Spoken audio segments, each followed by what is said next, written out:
Good morning students. स्वागत आप सबका। मैं हूं सूर्य प्रकाश शर्मा और हम लोग पढ़ रहे हैं आजकल राष्ट्रपति।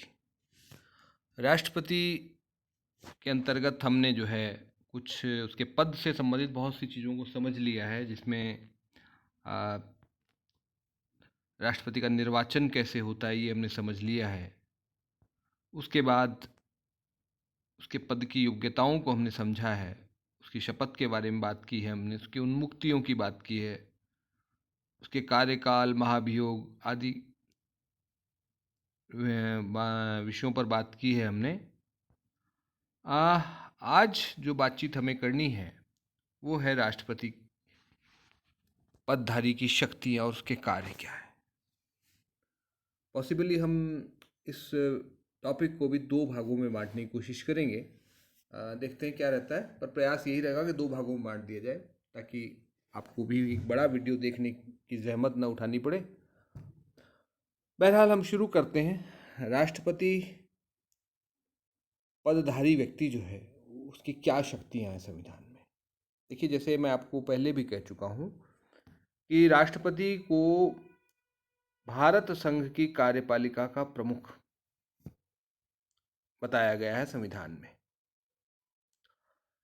अनुच्छेद 53 की बात मैंने पहले भी की थी। अनुच्छेद 53 कहता है कि भारत संघ की कार्यपालिका शक्ति राष्ट्रपति में निहित होगी, यानी he is head of executive, कार्यपालिका का प्रमुख है वो। आपको ये पता है कि भारत में संसदीय प्रणाली को हमने अपनाया है और संसदीय प्रणाली का एक प्रमुख लक्षण ये होता है कि कार्यपालिका जो है वो दोहरी होती है, डुअल एग्जीक्यूटिव होती है। इसमें दोहरी कार्यपालिका का अभिप्राय ये है कि एक हेड ऑफ स्टेट होता है और एक हेड ऑफ गवर्नमेंट होता है।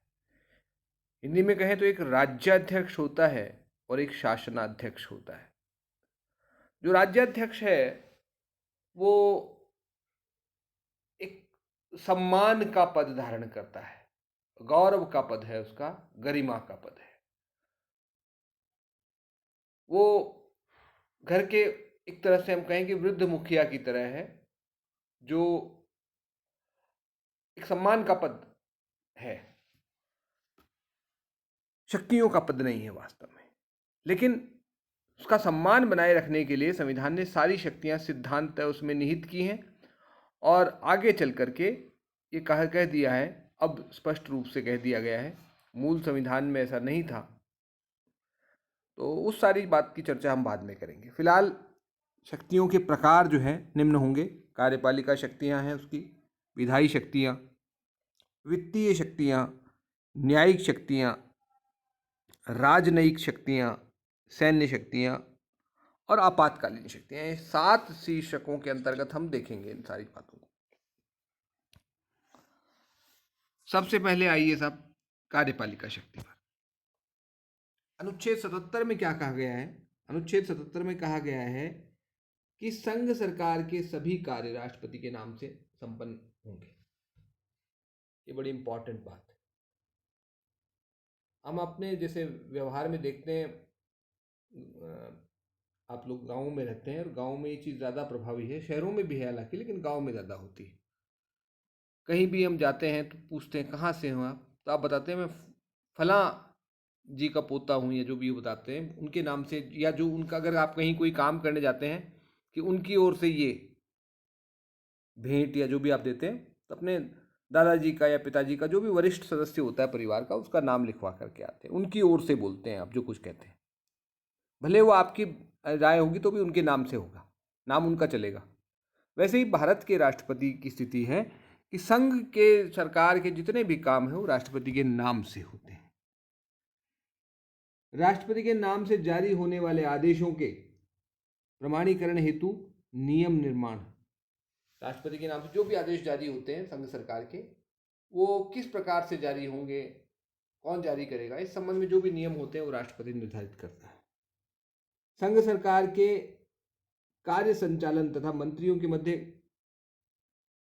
कार्य विभाजन हेतु नियम निर्माण, ये भी राष्ट्रपति का दायित्व है। फिर आइए साहब 78। 78 में भी राष्ट्रपति को ये अधिकार है कि वो प्रधानमंत्री से संघ के प्रशासन से संबंधित और विधि निर्माण के प्रस्तावों के संबंध में जानकारी प्राप्त कर सके। यानी ये जिम्मेदारी प्रधानमंत्री की है वैसे, और राष्ट्रपति का ये अधिकार है। 78 में 3 बातें कही गई हैं। पहला तो प्रधानमंत्री की जिम्मेदारी है कि वो राष्ट्रपति को समय समय पर सूचनाएं देता रहे प्रशासन से संबंधित और विधि निर्माण के प्रस्तावों के संबंध में। और दूसरी बात ये कही है कि राष्ट्रपति अगर कोई और सूचना लेना चाहता है इस बारे में, इन दोनों मामलों के बारे में, यानी विधि निर्माण के प्रस्तावों के मामले में और प्रशासन के मामले में, तो वो प्रोवाइड करना भी प्रधानमंत्री का दायित्व है। यानी जो प्रधानमंत्री का दायित्व है वो राष्ट्रपति का अधिकार है, शक्ति है, ये कह सकते हैं। और दूसरा अधिकार राष्ट्रपति का ये है कि किसी एक मंत्री द्वारा लिए गए निर्णय को वो संपूर्ण मंत्रिमंडल के विचारार्थ प्रस्तुत करने के लिए कह सकता है। वो प्रधानमंत्री से कह सकता है कि ये मामला इंपॉर्टेंट है, इसको आप मंत्रिमंडल में ले जाइए, वहां निर्णय करवाइए इस पर। ऐसा उसको अधिकार है।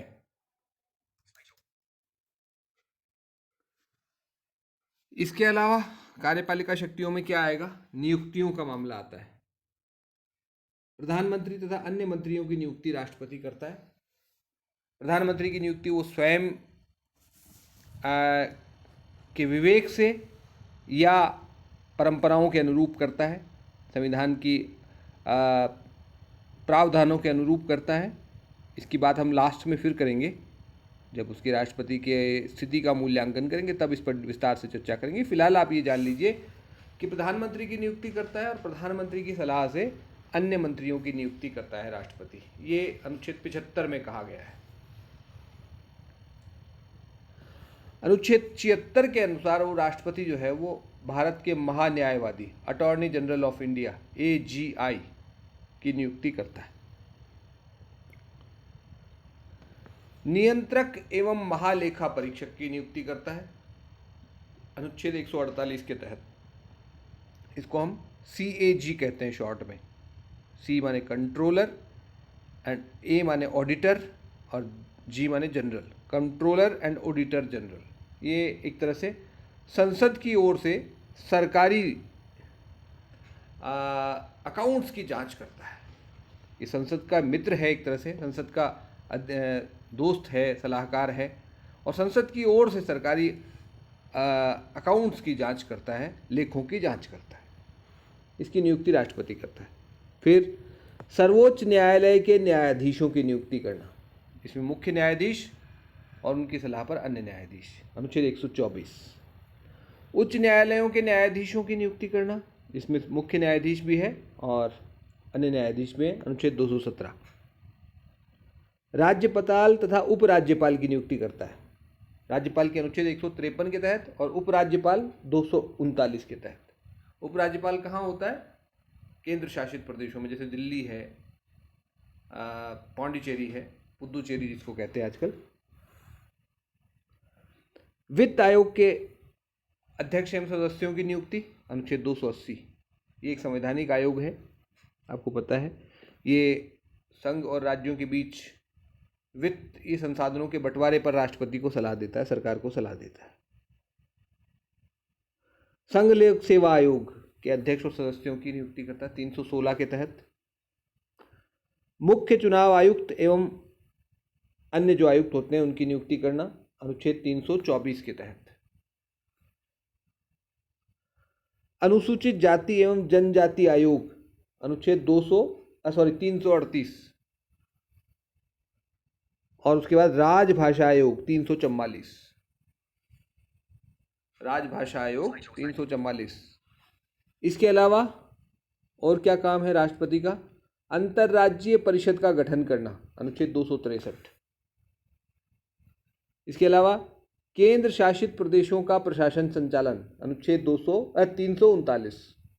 इसके अलावा अनुसूचित क्षेत्र घोषित करने तथा उनका प्रशासन, अनुसूची 5 के अंतर्गत ये शक्ति राष्ट्रपति को मिली हुई है। तो इस प्रकार हम कह सकते हैं कि राष्ट्रपति के पास व्यापक कार्यपालिका शक्तियां होती हैं। संघ की जितने जो भी कार्यपालिका संबंधित दायित्व हैं उनका निर्वाह जो है राष्ट्रपति के द्वारा ही किया जाता है। आगे हम बढ़ते हैं, विधायी शक्तियों पे आ जाते हैं हम। विधायी शक्तियों में यानी विधि निर्माण से संबंधित या संसद से संबंधित शक्तियां। सबसे पहली बात तो ये जान लीजिए आप कि राष्ट्रपति संसद का अभिन्न अंग है। Article 79 of our constitution says that parliament consists of the president, the house of people and the house of council of states। यानी इन तीन अंगों से मिलकर के संसद बनती है। कौन कौन से? पहला अंग है राष्ट्रपति और फिर दो जो सदन है लोकसभा और राज्यसभा, ये तीनों मिलकर के संसद कहलाते हैं। तो इस प्रकार राष्ट्रपति की अहम भूमिका है विधि निर्माण की प्रक्रिया में, इससे स्पष्ट हो जाता है। कहाँ कहाँ भूमिका है राष्ट्रपति की? सबसे पहला, संसद का सत्र का आह्वान करना, संसद का सत्र बुलाना, मतलब ये राष्ट्रपति का काम है। सत्रावसान करना और लोकसभा को भंग करने की शक्ति राष्ट्रपति के पास है। लोकसभा को भंग करने की शक्ति अनुच्छेद 85 में आती है, ध्यान रखिएगा आप लोग। सत्राहवान और सत्रावसान करने का मतलब थोड़ा सा समझ लीजिए आप कि भारतीय संसद के प्रमुखतया 3 सत्र आयोजित होते हैं साल में सामान्य परिस्थितियों में। एक होता है बजट सत्र जो फरवरी के आरंभ में या जनवरी के अंतिम दिनों में शुरू होता है। दूसरा मानसून सत्र जो जुलाई के आसपास शुरू होता है। और तीसरा शीतकालीन सत्र जो दिसंबर के आसपास प्रारंभ होता है। और हर सत्र में कई दिन की बैठकें होती है। तो ये तीनों जो सत्र हैं इनका आहूत करना यानी बैठक बुलाना ये राष्ट्रपति का काम है। और सत्र जब कामकाज पूरा हो जाए तो उस समय या उससे पहले भी उस सत्र को समाप्त करना भी राष्ट्रपति का दायित्व है, उसका अधिकार है, शक्ति है। हाँ, रोज जो बैठक समाप्त होती है वो दायित्व लोकसभा अध्यक्ष और राज्यसभा के जो चेयरपर्सन हैं यानी उपराष्ट्रपति, उनका काम है। आगे हम बढ़ते हैं। दोनों सदनों की संयुक्त बैठक का आह्वान करना अनुच्छेद 108 के तहत। जब साधारण विधेयक पर दोनों सदनों के बीच मतभेद हो यानी वो किसी समान निष्कर्ष पर नहीं पहुंच पा रहे हैं तो राष्ट्रपति को अधिकार है कि वो दोनों सदनों की संयुक्त बैठक बुला सकता है उस बिल पर निर्णय लेने के लिए। तीसरी बात, राज्यसभा के 12 सदस्यों का मनोनयन। ये कुछ चीज़ें जो है हम जब संसद पढ़ेंगे तो और विस्तार से पढ़ेंगे, यहाँ पर संक्षेप में मैं बता रहा हूँ। राज्यसभा में राष्ट्रपति को 12 सदस्यों को मनोनीत करने का अधिकार है। ये 4 क्षेत्रों से संबंधित होते हैं, कला, साहित्य, विज्ञान और समाज सेवा। इन 4 क्षेत्रों में महत्वपूर्ण भूमिका निभाने वाले लोगों को राष्ट्रपति मनोनीत कर सकते हैं राज्यसभा में। फिर है साहब संसद को संदेश भेजने तथा संबोधित करने की शक्ति, अनुच्छेद 86 में। राष्ट्रपति के पास ये अधिकार है कि वो किसी मुद्दे पर या सामान्यतया भी संदेश भेज सकता है या स्वयं संबोधित कर सकता है। ये जो संबोधन होगा ये सामान्य जो संबोधन होते हैं सत्र के आरंभ में उससे अलग है। अगला, आम चुनाव के बाद जब संसद की बैठक होती है, प्रथम बैठक होती है, तो उसमें राष्ट्रपति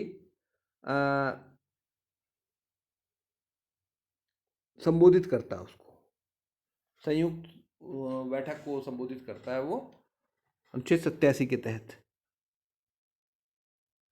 फिर है साहब संसद सदस्यों की योग्यताओं के मामले में अगर कोई विवाद उत्पन्न होता है तो उसका निपटारा वो करता है चुनाव आयोग के परामर्श पर। यानी किसी सदस्य को लेकर के उसकी योग्यता के मामले में कोई विवाद उत्पन्न हो जाए तो उस विवाद का निपटारा करने का राष्ट्रपति को अंतिम अधिकार है, वो इस मामले में चुनाव आयोग की सलाह लेता है। फिर है साहब संसद द्वारा पारित साधारण विधेयकों पर वीटो, अनुच्छेद 111। संसद जो भी विधेयक पारित करती है वो कानून तब बनता है जब राष्ट्रपति के उस पर हस्ताक्षर हो जाते हैं। और साधारण विधेयक के मामले में राष्ट्रपति को वीटो प्राप्त है, और ये वीटो 3 प्रकार का है। एक, वो मना कर सकता है साइन करने से। दूसरा, वो पुनर्विचार के लिए लौटा सकता है। तीसरा, वो असीमित समय तक उस पर अनिर्णय की स्थिति में वो रख सकता है। इसको जेबी वीटो कहते हैं, पॉकेट वीटो। अमेरिकी राष्ट्रपति को केवल 10 दिन तक विलंब करने का अधिकार है, जबकि भारत के राष्ट्रपति को असीमित वीटो, पॉकेट वीटो प्राप्त है। इसीलिए कहते हैं कि भारतीय राष्ट्रपति की जेब अमेरिकी राष्ट्रपति से बड़ी है। आगे हम बढ़ें। कुछ और विधायी शक्तियां हैं राष्ट्रपति के पास। वो क्या है? सबसे पहला नहीं, जो अब अगली स्लाइड पे सबसे पहला, राज्य विधानमंडल द्वारा पारित तथा राज्यपाल द्वारा राष्ट्रपति की अनुमति के लिए आरक्षित विधेयकों पर वीटो। क्या होता है कि जो राज्य विधानमंडल विधेयक पारित करता है वो सामान्यतः राज्यपाल की अनुमति से या उसके हस्ताक्षर से कानून बन जाते हैं। लेकिन कुछ मामलों में राज्यपाल को ये अधिकार है कि वो राष्ट्रपति की अनुमति के लिए उस विधेयक को आरक्षित कर लेता है। तो ऐसे विधेयक पर को मंजूरी देना या न देना ये राष्ट्रपति का पूर्ण स्वविवेकाधिकार है। मतलब केंद्र सरकार के अनुसार काम करेगा, लेकिन उसके वो एब्सोल्यूट वीटो प्राप्त है, उस पर निरपेक्ष वीटो प्राप्त है। दूसरी बात, कुछ विषयों से संबंधित विधेयक संसद में प्रस्तुत करने से पहले राष्ट्रपति की पूर्वानुमति आवश्यक। जैसे अनुच्छेद 3 और 117 की बात करते हैं हम इसमें। अनुच्छेद 3 क्या से संबंधित है? अनुच्छेद 3 है किसी राज्य का नाम बदलने, उसकी सीमा बदलने से संबंधित कोई विधेयक होगा तो राष्ट्रपति की पूर्वानुमति से ही संसद में रखा जाएगा। और इसी तरह से अनुच्छेद 117 के तहत जो बिल होते हैं, धन विधेयक 110 के तहत जो धन विधेयक है वो, और वित्त विधेयक, वो राष्ट्रपति की पूर्वानुमति से ही संसद में रखे जा सकते हैं। और जो ये धन विधेयक है तो लोकसभा में रखा जाता है पहली बार। अध्यादेश जारी करने की शक्ति ये भी राष्ट्रपति के पास है। अनुच्छेद 123 के तहत अध्यादेश क्या होता है? एक प्रकार का टेम्परेरी लॉ है, अस्थायी कानून, थोड़े समय के लिए बनाया जाने वाला। विस्तार से बात करेंगे, संसद पढ़ेंगे जब। फिर है विभिन्न आयोगों के प्रतिवेदन संसद के समक्ष प्रस्तुत करवाना। जैसे अनुच्छेद 151 के तहत नियंत्रक एवं महालेखक परीक्षक की रिपोर्ट, 281 के तहत वित्त आयोग की रिपोर्ट, 323 के तहत यूपीएससी की रिपोर्ट, 338 के तहत अनुसूचित जाति और जनजाति आयोग की रिपोर्ट। इस प्रकार की जो रिपोर्ट्स हैं, और इसमें और भी रिपोर्ट्स हो सकते हैं, राजभाषा आयोग की रिपोर्ट भी हो सकती है, और तमाम एजेंसीज हैं उनकी रिपोर्ट संसद के सामने रखवाना ये राष्ट्रपति का काम है। इसके बाद लोकसभा तथा राज्यसभा के अध्यक्ष तथा उपाध्यक्ष के पद रिक्त होने की दशा में अस्थायी अध्यक्ष की नियुक्ति करना। कोई खास बात नहीं, इसको समझाने की जरूरत नहीं है। फिर केंद्र शासित प्रदेशों की शांति, प्रगति एवं सुशासन के लिए नियम बनाने की शक्ति अनुच्छेद 340 के तहत। इसको कहते हैं to make rules for the peace, prosperity and good governance of the union territories. ये राष्ट्रपति को अधिकार प्राप्त हैं विधायी क्षेत्र में। तो कुछ शक्तियों की बात आज हमने की। बाकी जो चीज़ें हैं वो हम अगले वीडियो में बात करेंगे। फिलहाल यहीं तक हम अपनी बात समाप्त करते हैं। अगर कोई कठिनाई हो तो आप मुझसे संपर्क कर सकते हैं। धन्यवाद।